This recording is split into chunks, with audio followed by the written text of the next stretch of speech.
कुछ टाइम पहले मैं जापान गया था। अब क्योंकि मैंने जापान की बहुत ज्यादा तारीफ सुनी थी, तो जब मैं उनकी सिटीज में घूम रहा था तो उसे मैं इंडिया के साथ कंपेयर कर रहा था। वहाँ पे कोई बड़ी बिल्डिंग देखी तो मैं अपने फ्रेंड्स और फैमिली से कह रहा था, अरे ये गुड़गांव में भी है। दूसरी बिल्डिंग देखी, अरे इससे बेटर तो बैंगलोर में भी है। पर कुछ टाइम के बाद मैंने रियलाइज किया कि वहां पर कुछ क्वालिटीज हैं जो हम उनसे सीख सकते हैं। फॉर एग्जाम्पल, वहां पर अगर कोई भी स्टेयरकेस में नीचे से ऊपर जा रहा है तो उनमें से कोई भी इंसान ऊपर से नीचे आने वाली सीढ़ी को नहीं यूज करेगा। जब वहां पर लोग एस्केलेटर यूज कर रहे थे तो सारे के सारे लेफ्ट हैंड साइड में खड़े हो जाते हैं। सिर्फ वो लोग राइट हैंड साइड से जाते हैं जिन्हें अपने ऑफिस जल्दी जाना है और उन्हें राइट हैंड साइड से वॉक करना है। आई मीन पूरी कंट्री एक्सट्रीमली डिसिप्लिन थी। लाइक सारे के सारे वहां पर पुलिस एक्ट कर रहे हो। एक बार मेरे बेटे के हाथ से वहां पर बुलेट ट्रेन में कॉफी गिर गई और 6-7 लोग आ गए जिन्होंने अपने नैपकिन दे दिए ताकि हम वहां पर ट्रेन साफ कर पाए। जबकि किसी और जगह एक स्कूल में भी हम इतना डिसिप्लिन नहीं क्रिएट कर पाते। एनीवे, जापान की ये 7 हैबिट्स हैं जिनमें सबसे पहली हैबिट आती है शीसा कैंकू। 1913 टोक्यो, 6:12। सर्दी का मौसम था और रेलवे लाइन में काफी फॉग था। ट्रेन के कंडक्टर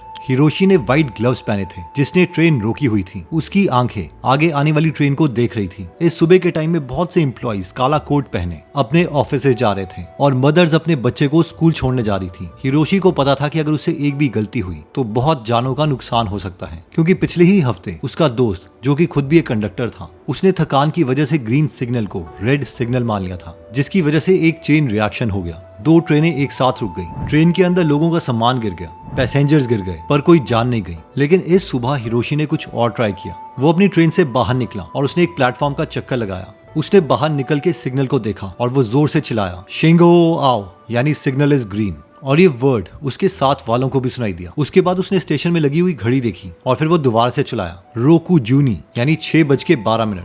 दूसरा कंडक्टर हिरोशी को देख रहा था। पहले उसे लगा कि ये क्या कर रहा है, ये तो कुछ रोबोट की तरह चिल्ला रहा है। लेकिन ये करने से कुछ डिफरेंट हुआ। अपनी फिंगर पॉइंट करने से हिरोशी ने अपनी आंखें और आर्म को अटेंटिव कर दिया था और चिल्लाने से उसने अपने माउथ और ईयर्स को अटेंटिव कर लिया और साथ में ही अपने को कंडक्टर को भी अटेंटिव कर लिया था। इससे हुआ ये कि वो ऑटो पायलट मोड से हट गया और एक अटेंटिव मोड में आ गया। हफ्ते बीत गए और हिरोशी ने अपना ये स्केड्यूल कंटिन्यू रखा और ये धीरे धीरे बाकी ट्रेन कंडक्टर्स में भी पास होता रहा। हर कंडक्टर ट्रेन चिल्लाने से पहले अपनी चेकलिस्ट जोर जोर से बोलने लग गया। इंजीनियर्स अपनी चेकलिस्ट फॉलो करने लग गए। डॉक्टर्स ऑपरेटिंग रूम में चेकलिस्ट फॉलो करने लग गए और एक्सीडेंट रेट्स 80% से डिक्रीज हो गए। और जापान में ये एक स्टैंडर्ड बन गया कि जब भी कोई काम करेगा वो अपने हैंड्स मूव करके बोल के उस काम को करेगा। सालों बाद हिरोशी जब रिटायर हो गया तो वो एज अ पैसेंजर ट्रेन में ट्रैवल कर रहा था और उस ट्रेन के कंडक्टर की उसे जोर से आवाज आई, शिंगो ओए। और हिरोशी ने स्माइल किया क्योंकि इस बार इस नए कंडक्टर को नहीं पता था कि ये हैबिट जापान में आई कहां से। देखो, इस चीज को कहते हैं शीसा कैंको, जो कि जापानीज सेफ्टी मेथड है, जहां पर हर जापानीज वर्कर काम करते हुए इंपॉर्टेंट चीजों की तरफ पॉइंट करता है। उनका स्टेटस वो जिस भी मोड में है उन्हें जोर से कह के चिल्लाता है, जिसकी वजह से उसका ब्रेन एक्टिव हो जाता है और मिस्टेक्स बहुत ही कम। जब मैं जापान घूमने गया था तो हम इन कंडक्टर्स को लाइव देख पा रहे थे और इनिशियली जब तक मुझे स्टोरी के बारे में नहीं पता था, मुझे भी लग रहा था कि बहुत ही रोबोटिक है, ये लोग कैसे एक्ट कर रहे हैं। लेकिन ये छोटी सी हैबिट इतनी पावरफुल है कि इससे लाखों मिस्टेक्स रिड्यूस की जा सकती है। जब मैं खुद क्लास 1 गेस्टेड ऑफिसर था और मैं अपने जूनियर इंजीनियर्स को कह रहा था कि उन्हें सेफ्टी हेलमेट पहनना चाहिए, ये तो मैनुअल में लिखा है, तो उन सब ने कहा, सर यहाँ पर ऐसे काम नहीं होता। जब मैंने अपने सीनियर से पूछा कि ये लोग ऐसा क्यों नहीं कर रहे हैं, तो उन्होंने कहा, अरे छोड़ो सर, अब इनको प्रैक्टिस हो गई है, ये बहुत ज्यादा एक्सपीरियंस्ड है, कुछ नहीं होता। जबकि हर कुछ सालों के बाद कोई ना कोई एक्सीडेंट होता ही था। इन शॉर्ट, अगर शीसा कैन को हमें अपनी लाइफ में अप्लाई करना है तो हमें 3 चीजें करनी पड़ेगी। 1, चेकलिस्ट बनाओ। 2, जब भी चेकलिस्ट का हम काम कर रहे हैं तो उस चेकलिस्ट में लिखा हुआ नाम और उसका स्टेटस जोर से बोलो। एंड फाइनली, हर एक रेपिटेटिव काम में, जैसे कि डोर को लॉक करना, स्विचेस बंद करना, अकाउंटिंग करना, इन सब में शीसा कैन को अप्लाई कर दो।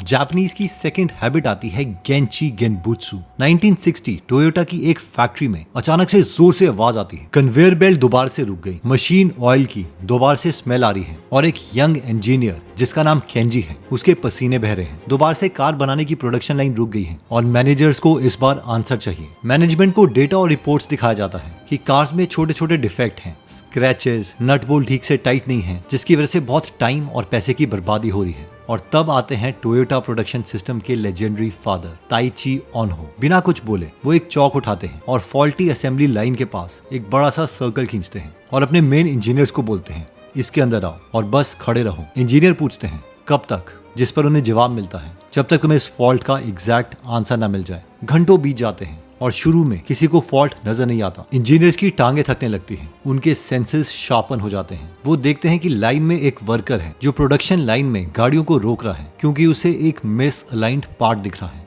इस पॉज की वजह से एक टाइनी डिले आता है जिसकी वजह से नेक्स्ट वर्कर को बहुत जल्दी जल्दी काम करना पड़ता है और जिसकी वजह से वो हर बोल्ट को टाइटली नहीं करता और यही डिफेक्ट आगे चलकर गाड़ियों में आ रहा है। इंजीनियर बाहर निकलता है और ओनो को बताता है कि उसने क्या देखा, जिस पर ताइची ओनो कहते हैं, अब तुम्हें समझ आया मैं क्या कह रहा था। उस दिन इस इंजीनियर ने जापानीज की एक हैबिट सीखी जिसका नाम है गेंची गेनबुत्सु, यानी go and see for yourself. Problem के बारे में सिर्फ पढ़ो मत, सिर्फ गेस मत करो, बल्कि उस स्पॉट में जाओ जहां पर एक्चुअल में प्रॉब्लम है और जा करके उसे सॉल्व करो। अगर हमें इस क्वालिटी को अपनी लाइफ में इंप्लीमेंट करना है तो हमें ये 3 स्टेप चीजें फॉलो करनी पड़ेगी। 1, जहां पर भी प्रॉब्लम है एग्जैक्टली उस स्पॉट पे जाओ। 2, बिना किसी को इंटरप्ट किए एक्चुअल में प्रॉब्लम को ऑब्जर्व करो। एंड 3, जो भी पैटर्न्स तुम्हें दिखाई देते हैं उनके नोट्स लो। जापानीज की नेक्स्ट क्वालिटी आती है इनामुरी। एक जापानीज ऑफिस में रात के 9:47 हो गए हैं पर फिर भी वहाँ पर लोग काम कर रहे हैं। प्रिंटर की आवाजें, कीबोर्ड की आवाजें अभी भी आ रही हैं क्योंकि एक इम्पोर्टेंट कंसाइनमेंट अगले दिन जाना है। सतोशी जो इस कंपनी में एक मिड लेवल सेल्स एग्जीक्यूटिव है, वो अपनी चेयर में बैठा है, उसके पैर उसकी चेस्ट में लगे हैं और उसकी आंखें बंद हैं। आउटसाइडर को लग सकता है कि ये कामचोर है और ये सो रहा है,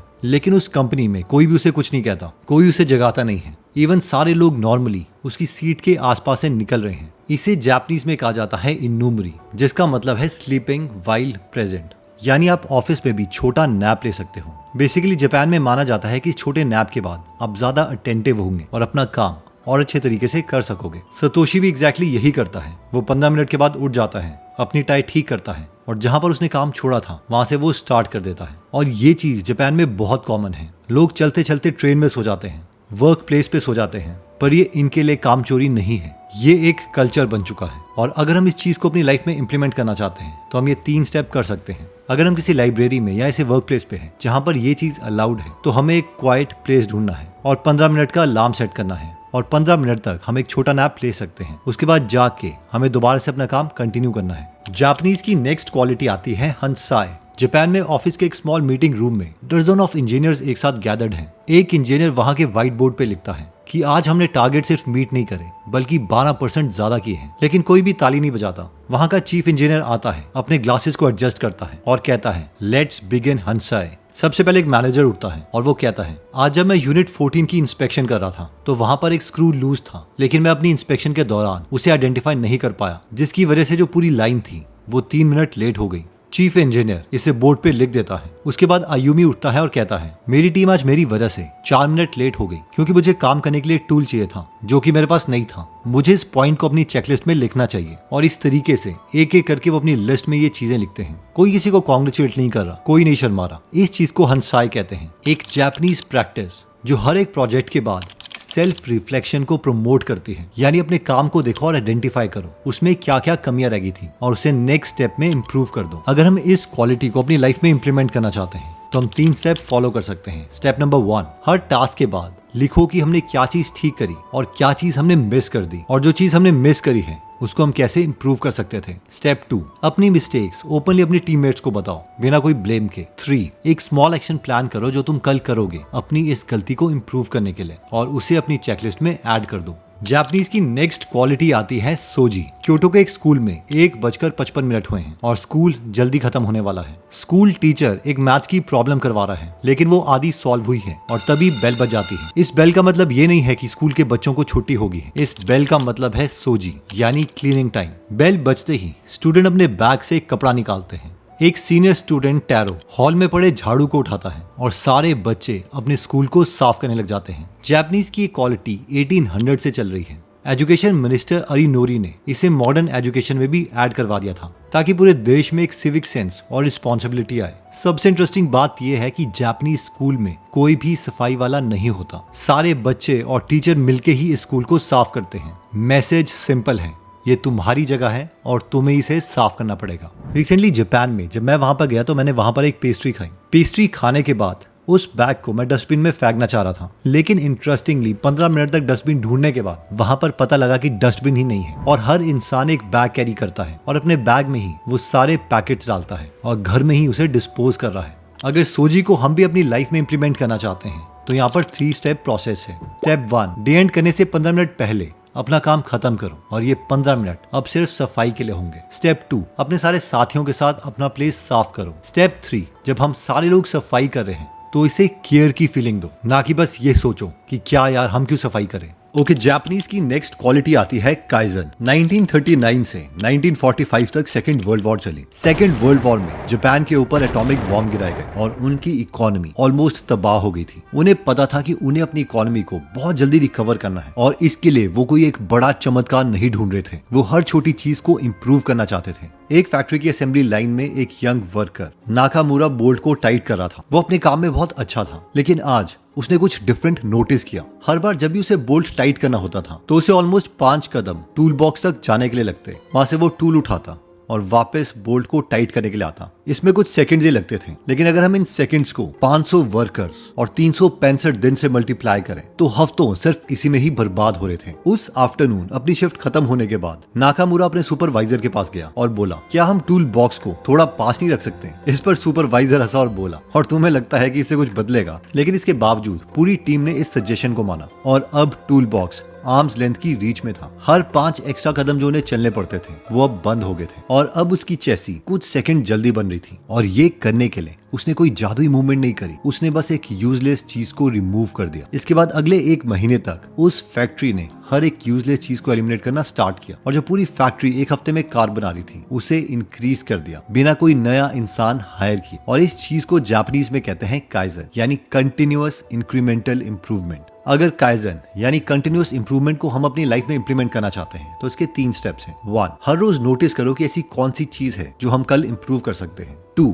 उस चेंज को जल्दी से इंप्लीमेंट कर दो। 3, अपनी इंप्रूवमेंट्स को ट्रैक करो, क्योंकि कलेक्टिवली ये 10-20 चीजें हमारी लाइफ में एक बिग इंपैक्ट क्रिएट करने वाली है। जापानीज का नेक्स्ट कॉन्सेप्ट आता है इकिगाई। ये कॉन्सेप्ट बेसिकली कहता है कि अगर लाइफ में हम अपना इकिगाई ढूंढ लेते हैं तो हमें कभी भी पैसे और खुशियों के बीच में एक चीज नहीं चुननी पड़ेगी, क्योंकि हम दोनों चीजें अचीव कर सकते हैं। हमारा इकिगाई वो है जो हमारे लिए इन 4 कंडीशंस को पूरा करता है। 1, हमें क्या करना पसंद है। 2, जो हमें पसंद है क्या हम उस चीज में अच्छे हैं भी। 3, क्या इस स्किल की जरूरत बाकी ह्यूमंस को है। एंड फाइनली 4, क्या बाकी ह्यूमंस हमारी इस स्किल के लिए हमें पे भी करेंगे या नहीं। इसका एक रियल लाइफ एग्जांपल लेते हैं। फॉर एग्जांपल, कपिल शर्मा को गाना भी अच्छा लगता था और कॉमेडी भी, यानी कपिल शर्मा के केस में कॉमेडी और सिंगिंग उनके इकिगाई की 3 कंडीशंस मीट करती थी। 1, वो इस चीज को प्यार भी करते थे। 2, लोगों को इन दोनों चीजों की जरूरत भी है। और 3, लोग इन स्किल्स के लिए पे करने के लिए भी रेडी हैं। लेकिन उनके लिए 4th कंडीशन सिंगिंग के लिए नहीं बैठ रही थी। वो सिंगिंग में अच्छे थे लेकिन अपने कॉम्पिटिटर जितने भी अच्छे नहीं थे, और इसीलिए उनकी 4th condition what you are good at वो कंप्लीट हुई कॉमेडी में। अपना इकिगाई फाइंड करने के लिए हमें सेल्फ रिफ्लेक्शन चाहिए, यानी हमें कॉपी में या एक्सेल में लिखना पड़ेगा कि हमें क्या क्या चीजें पसंद है,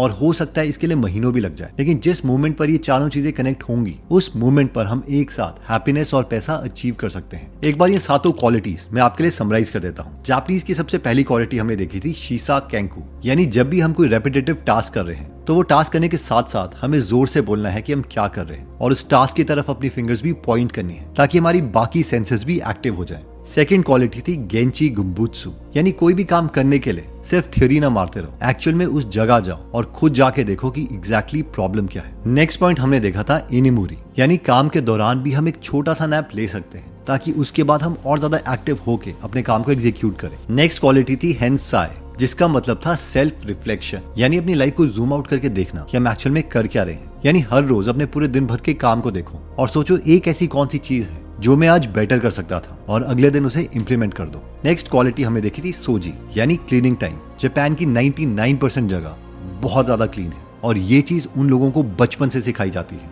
सफाई हाइजीनिक तो होती ही है, यानी हमें कम बीमारियां लगने के चांस तो है ही, बट साइकोलॉजिकली भी हमें ज्यादा प्रोडक्टिव बनाती है। इसके बाद हमने बात की थी काइजेन की, यानी कि कंटिन्यूअस इंप्रूवमेंट, जो कहता है कि कोई एक बड़े चमत्कार के लिए वेट ना करो, हर एक छोटी इनएफिशिएंसी को अपनी लाइफ से बस हटा दो। और फाइनली हमने देखी थी इकिगाई, कि जब ये 4 कंडीशन मीट हो जाती है तो हम हैप्पीनेस और पैसा दोनों एक साथ अपनी लाइफ में अचीव कर सकते हैं। आई होप ये 7 क्वालिटीज आपको अच्छी लगी होंगी। और हाँ, इकिगाई की डिटेल्ड बुक समरी हिंदी और इंग्लिश में गूगल ऐप पे अवेलेबल है, तो इसे जरूर सुनिए। आई होप आप इसे बहुत पसंद करेंगे। और हाँ, अगर आप इस नॉलेजेबल वीडियोस मिस नहीं करना चाहते तो सब्सक्राइब करने के बाद बेल का बटन दबाना मत भूलिएगा। मिलते हैं दोबारा नेक्स्ट वीडियो में। जय हिंद।